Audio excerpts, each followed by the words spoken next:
Kitab Suci Perjanjian Lama, Kitab 2 Tawarikh bab 23. Tetapi dalam tahun ke-7 Yoyada memberanikan diri, dan ia mengadakan persepakatan dengan para kepala pasukan 100, yakni Azaria bin Yeroham, Ismail bin Yohanan, Asaria bin Obed, Maaseiah bin Adaya, dan Elisafat bin Sikri. Mereka mengelilingi Yehuda dan mengumpulkan orang-orang Lewi dari semua kota di Yehuda, serta kepala-kepala puak orang Israel, dan mereka semua datang ke Yerusalem. Lalu seluruh jemaah itu mengikat perjanjian dengan raja di rumah Allah. Kata Yoyada kepada mereka, "Lihatlah anak raja, biarlah ia memerintah seperti yang telah difirmankan Tuhan tentang anak-anak Daud. Inilah yang harus kamu lakukan. Sepertiga dari kamu, yakni yang selesai bertugas pada hari Sabat, baik imam maupun orang Lewi, haruslah menjadi penunggu pintu. Sepertiga lagi haruslah berada di istana raja, dan sepertiga pula di pintu gerbang dasar, sedang seluruh rakyat haruslah berada di pelataran rumah Tuhan. Siapapun tidak boleh memasuki rumah Tuhan selain daripada para imam dan orang-orang Lewi yang bertugas. Mereka boleh masuk karena mereka kudus, tetapi seluruh rakyat haruslah mentaati peraturan Tuhan.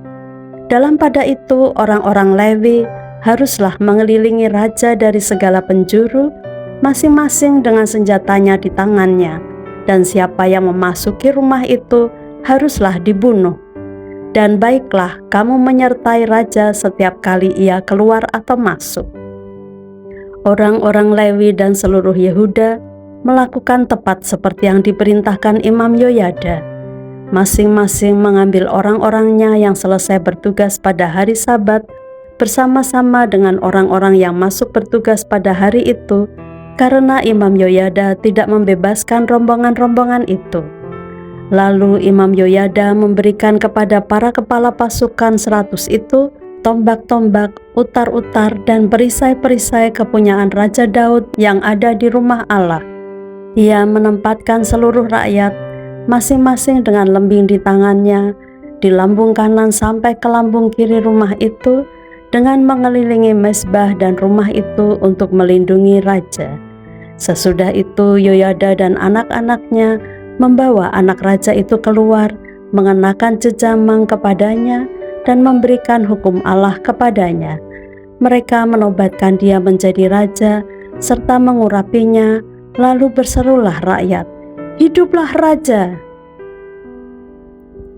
Ketika Atalia mendengar pekik rakyat yang berlari-lari menyambut raja dan memuji-muji dia, pergilah ia mendapatkan rakyat itu ke dalam rumah Tuhan.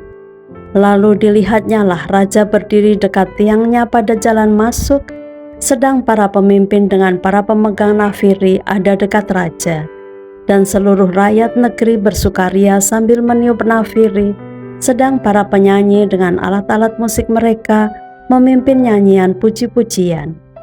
Maka Atalia mengoyakkan pakaiannya sambil berkata, "Khianat, khianat!"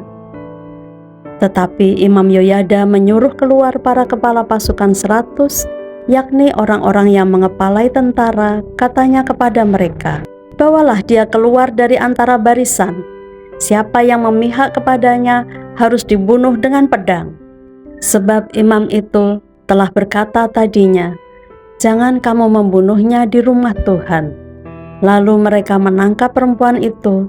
Pada waktu ia sampai ke jalan masuk istana raja pada pintu gerbang kuda, dibunuhlah ia di situ.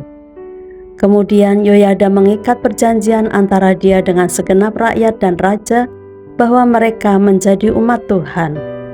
Sesudah itu masuklah seluruh rakyat ke rumah Baal, lalu merobohkannya.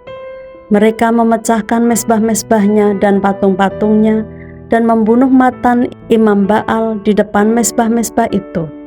Kemudian Yoyada menyerahkan pengawasan atas rumah Tuhan kepada imam-imam dan orang-orang Lewi yang telah dibagi-bagi dalam rombongan oleh Daud untuk bertugas di dalam rumah Tuhan, yakni untuk mempersembahkan korban bakaran kepada Tuhan, seperti tertulis di dalam Taurat Musa, dengan sukaria dan dengan nyanyian menurut petunjuk Daud. Juga ditempatkannya penunggu-penunggu pintu pada pintu-pintu gerbang rumah Tuhan, supaya dalam hal apapun juga jangan masuk seseorang yang najis. Sesudah itu ia mengajak para kepala pasukan 100, para pemuka, para pemerintah rakyat, dan seluruh rakyat negeri, lalu membawa raja turun dari rumah Tuhan.